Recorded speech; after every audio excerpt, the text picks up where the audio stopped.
예수님 부활하셨습니다. 모든 영광 하나님.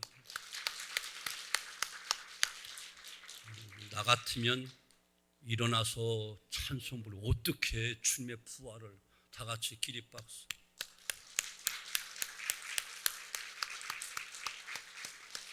아멘. 앉으세요.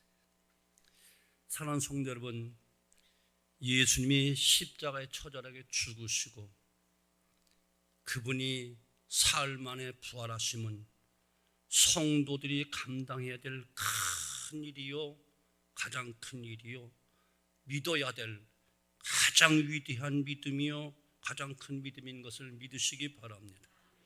부활이 없는 기독교는 기독교가 아닙니다.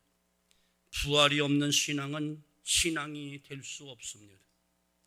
본문에 돌아가 보면 사도 바울은 예수의 부활의 사건에 관련한 몇 가지 중요한 사항을 말씀하고 계신데, 그 첫째가 어찌하여 주님의 부활을 믿지 않느냐 되묻고 있습니다. 12절 그리스도께서 죽은 자 가운데 다시 살아나셨다 전파되었거늘 너희 중에서 어떤 이들은 어찌하여 죽은 자 가운데서 부활이 없다 하느냐 이렇게 질문합니다. 어찌하여 부활이 없다고 하고 예수님의 부활하심도 믿지 않느냐는 것입니다. 고린도 교회 내에서는 예수님의 부활하신 사건을 믿지 못하는 사람들이 다분히 많이 있었습니다. 물론 지금도 한국 교회도 또한 우리 교인들 가운데도 어쩌면 부활을 믿지 못하는 사람들이 있을 수 있습니다. 이성적으로나 과학적으로 의학적으로 부활한다는 건 도저히 믿을 수가 없는 일이기 때문에 그렇습니다. 거기서 당시 예수님의 제자들 중에도 부활을 믿었던 사람들은 단 한 사람도 없었습니다. 부활하신 예수님을 직접 만났다고 증언한 여인들의 말을 듣고도 믿지 않았던 사람들이 바로 제자들이었습니다. 그래서 마가복음 16장 10절 마리아가 가서 예수와 함께 했던 사람들의 슬퍼하며 울고 있는 중에 이 일을 고하며 그들이 예수의 살으셨다는 것과 마리아에게 보이셨다는 것을 듣고도 믿지 아니하니라 이렇게 기록하고 있습니다. 듣고도 믿지 않았다는 거예요. 그뿐이 아니에요. 엠마오 도상의 두 제자가 시골로 내려가던 중에 부활하신 예수님을 직접 만났습니다. 그들은 급하게 다시 올라가 다른 제자 그 사실을 고하지요. 하지만 고하였으되 역시 믿지 아니하였다라고 성경 마가복음 16장 13절은 기록하고 있습니다. 여러분, 이것은 무엇을 말해주는 거지요? 부활의 사건은 그만큼 인간의 이성으로 믿을 수 없는 사건이요, 믿기지 않는 사건이기 때문에 그런 것입니다. 도마라고 하는 제자를 우리는 잘 압니다.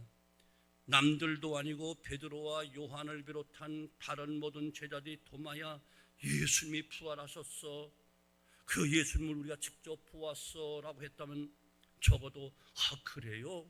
라고 했어야 하지 않겠습니까? 그런데 웃기는 소리 하지 마세요. 그걸 어떻게 믿습니까? 한마디로 제정신입니까? 나는 내 손으로 예수님을 만져보기 전에는 절대로 믿을 수가 없어 라고 했습니다. 맞는 말이에요. 참으로 믿을 수 없는 일입니다.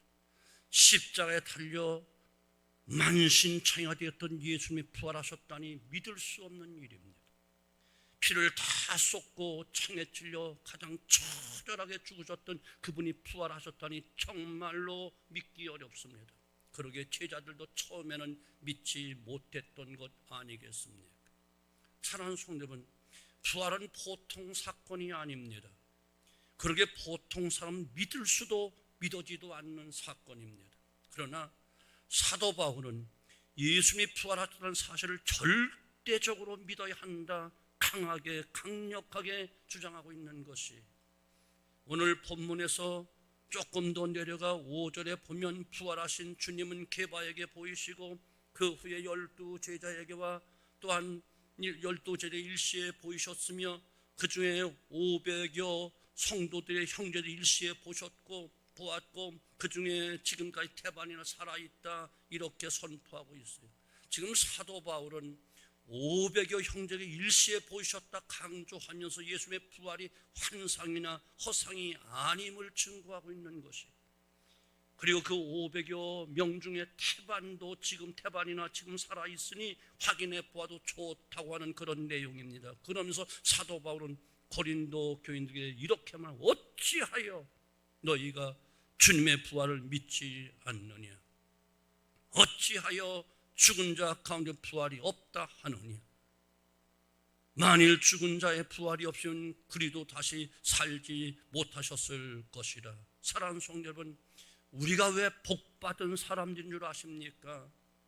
보통 사람들은, 세상 사람들은 믿을 수 없고 믿겨지지 않는 부활의 사건을 믿는 믿음을 가졌다는 것은 놀라운 복입니다.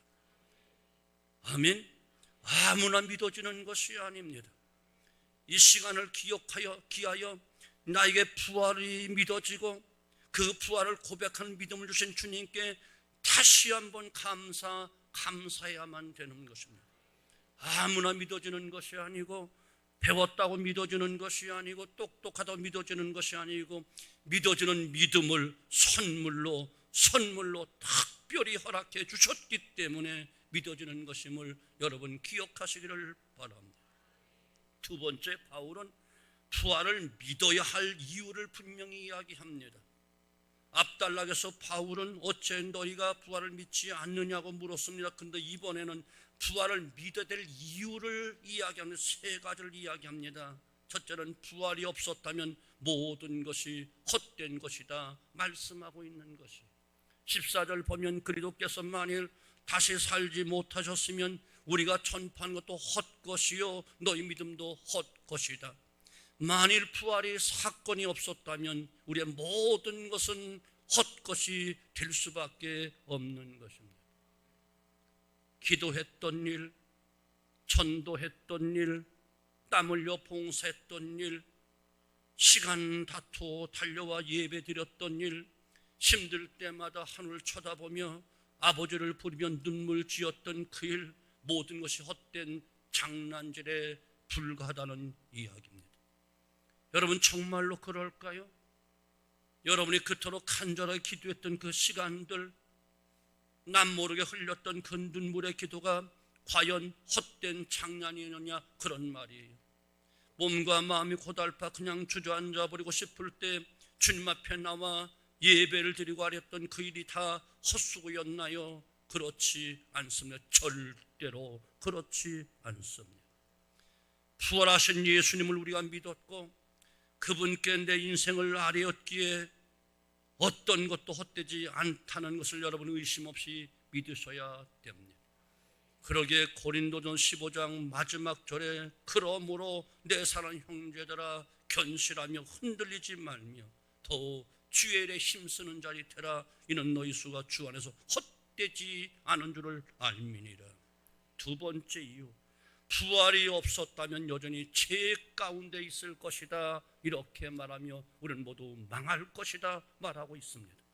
17절로 18절 그리스도께서 다시 사신 것이 없으면 너희가 여전히 죄 가운데 있을 것이요 또한 그리스도 안에서 잠자는 자도 망하였으리라 이야기합니다. 예수님께서 십자가에 달려 죽으신 것은 죄의 싹을 받아야 될 모든 인류의 죄아리 저와 여러분 죄를 대신하여 죽어주심으로 온 죄인들을 대표로 죽으신 것입니다. 그리고 예수님의 부활은 죽을 수밖에 없는 죄인들을 다시 부활시키기 위해서 첫 열매로 부활하신 것입니다. 그런데 만일 예수님께서 부활하시지 않았다면 우리는 여전히 죄 가운데 머물러 있을 자가 될 수밖에 없고 그 죄로 인하여 죄의 싹은 사망이나 그 죄로 인하여 모든 이들이 망하게 되었을 것이다. 오늘 사도 바울은 강력하게 외치고 있는 것입니다. 사랑하는 성도 여러분, 우리가 주님의 부활을 믿어야만 하는 이유가 무엇일까요? 부활을 믿지 않는 자는 여전히 죄 가운데서 망할 수밖에 없고 형벌 받을 수밖에 없고 지옥 갈 수밖에 없기 때문에 그렇습니다.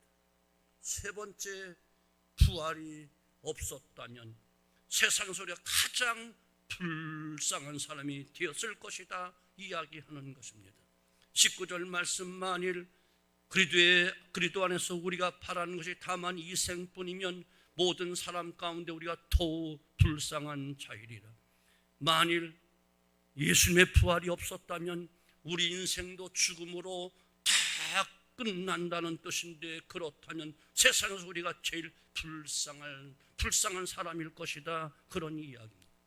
만일 사람의 인생이 죽음으로 다 끝나버린다면, 그래서 이 생의 삶이 다라고 한다면 세상에서 가장 불쌍한 사람들이 바로 믿는 성도, 저와 여러분일 것입니다.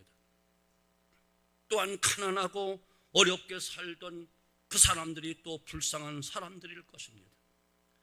짧은 한 생을 고생만 하고 고통만 당하다 그대로 끝나는 것이라면 얼마나 불쌍한 인생이 되겠어요.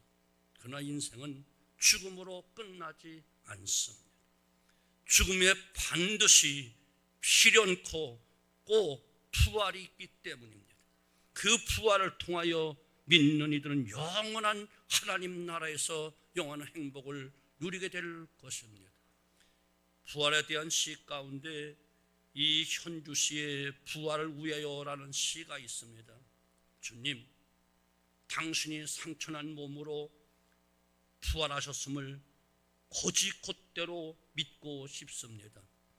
살아있는 동안 온갖 고생 다 겪다가 죽어서야 다시 사는 그 핏자국 뚜렷한 몸을 한사코 믿어야만 하겠습니다.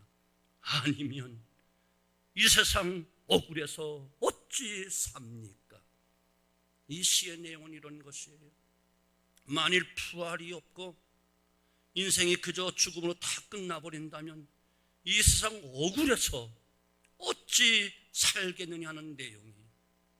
그러니 나는 예수님의 부활을 반드시 꼭 절대적으로 믿겠다는 겁니다.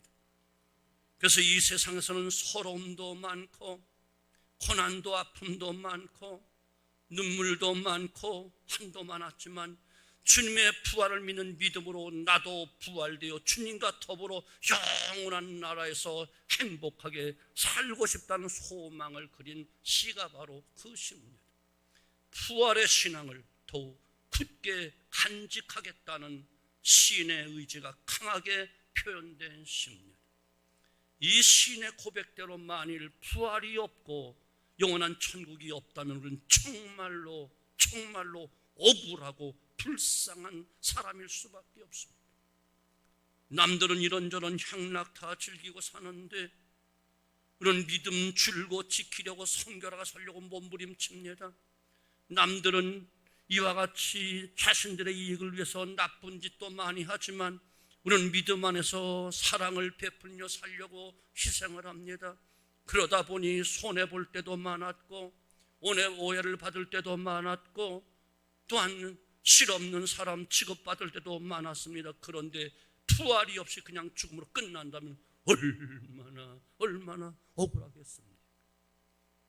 저 개인적으로도 생각해본 만약에 부활이 없다면, 천국이 없다면 정말 억울할 수밖에 없습니다. 그러나 여러분, 우리는 고난을 당하여도 핍박을 당하여도 결코 억울하지 않습니다.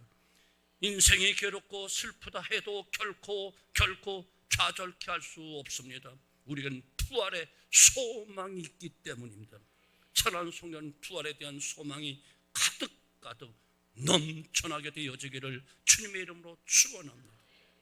마지막 한 가지, 주님의 부활은 곧 나의 부활이 된다는 놀라운 사실. 20절 보면 이제 그리스도께서 죽은 자 가운데 다시 살아 잠자는 자들의 첫 열매가 되셨도다. 여기에 첫 열매란 말이 나와요. 여러분, 첫 열매가 무엇을 이야기하지요? 여러분, 감나무를 아시나요? 감나무는요, 처음 고엽나무에 감나무를 접붙이고 흙으로 덮어두면 파릇파릇 싹이 올라옵니다. 그 줄기가 자라서 감나무가 되는 거예요. 그리고 4, 5년 정도 기다리면 한동안 열매를 맺지 못하다가 어느 날 첫 열매 감이 열립니다. 첫 열매 감이 열렸다는 것은 그 뒤로 계속해서 감이 열릴 것을 말해주는 겁니다. 첫 열매는 감의 열매를 맺었다가 다음에 사과 열매 맺지 않습니다. 처음에 감이 열렸으면 끝까지 감의 열매가 맺혀지는 것. 이와 같이 예수님께서 죽음의 첫 부활의 첫 열매가 되셨다는 것은 바로 예수 믿는 모든 성도들에게 주님을 따라 부활의 영광에 이를 것을 말씀해 주고 있는 것입니다. 사랑하는 성도 여러분, 주님의 부활은 곧 나의 부활, 우리의 부활이 됨을 의심 없이 믿으시기를 주님의 이름으로 축원합니다. 로마서 6장 5절 만일 우리가 그의 죽으심을 본받아 연합한 자가 됐으면 또한 그의 부활하심을 본받아 연합한 자가 되리라 말씀하고 있습니다. 우리는 어떤 사람들인가요? 주님께서 십자가에 달려 죽으실 때 연합하여 함께 죽은 자들이고, 그리고 부활하신 주님과 연합하여 우리도 부활의 자녀가 된 사람인 것을 믿으셔야 됩니다. 베드로전서 1장 3절 찬송하리로다. 우리 주 예수 그리스도의 아버지 하나님, 그 많으신 긍휼대로 예수 그리스도의 죽은 자 가운데 부활하심으로 말미암아 우리를 거듭나게 하사 산 소망이 있게 하시며, 예수님께서 부활하심으로 우리가 산 소망이 되게 하셨다는 겁니다. 즉 예수님의 부활은 곧 나의 부활이 된다는 그 큰 소망, 산 소망이 되었다는 말입니다. 말씀 정리합니다. 사랑하는 성도 여러분, 부활을 믿는 성도 여러분, 주님의 부활은 곧 나의 부활, 우리의 부활이 되는 것을 믿으십시오. 부활이 있기에 믿는 우리는 가장 행복하고 복된 사람들이요, 부활이 있기에 성도는 하늘나라 소망을 갖고 용기 있게 살아갈 수 있는 담대한 성도가 되는 것입니다. 이 시간 부활의 소망으로, 부활의 믿음으로 우리의 마음이 뜨거워지고 담대하게 되어지기를 주님의 이름으로 축원합니다. 기도합니다.